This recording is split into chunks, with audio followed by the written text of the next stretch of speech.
2 Kings chapter 7. Then Elisha said, Hear ye the word of the Lord. Thus saith the Lord, Tomorrow about this time shall a measure of fine flour be sold for a shekel, and 2 measures of barley for a shekel in the gate of Samaria.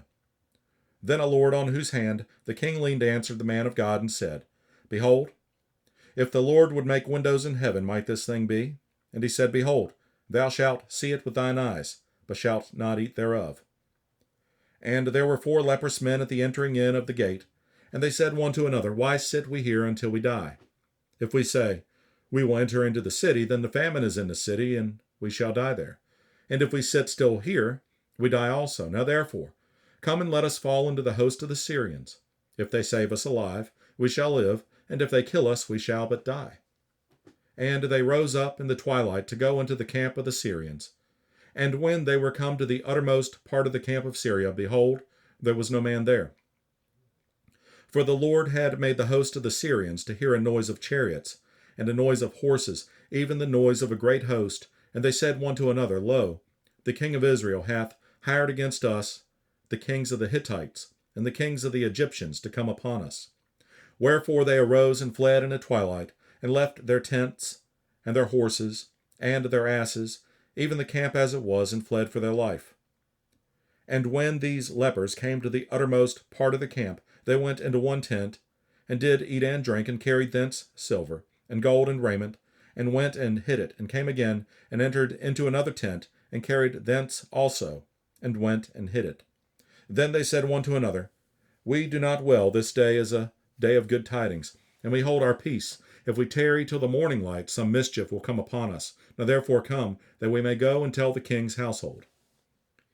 So they came and called unto the porter of the city, and they told them, saying, We came to the camp of the Syrians, and behold, there was no man there, neither voice of man, but horses tied and asses tied, and the tents as they were. And he called the porters, and they told it to the king's house within. And the king arose in the night, and said unto his servants, I will now shew you what the Syrians have done to us. They know that we be hungry, therefore are they gone out of the camp to hide themselves in the field, saying, When they come out of the city, we shall catch them alive, and get into the city. And one of his servants answered and said, Let some take, I pray thee, 5 of the horses that remain, which are left in the city. Behold, they are as all the multitude of Israel that are left in it. Behold, I say they are even as all the multitude of the Israelites that are consumed. And let us send and see. They took therefore 2 chariot horses, and the king sent after the host of the Syrians, saying, Go and see.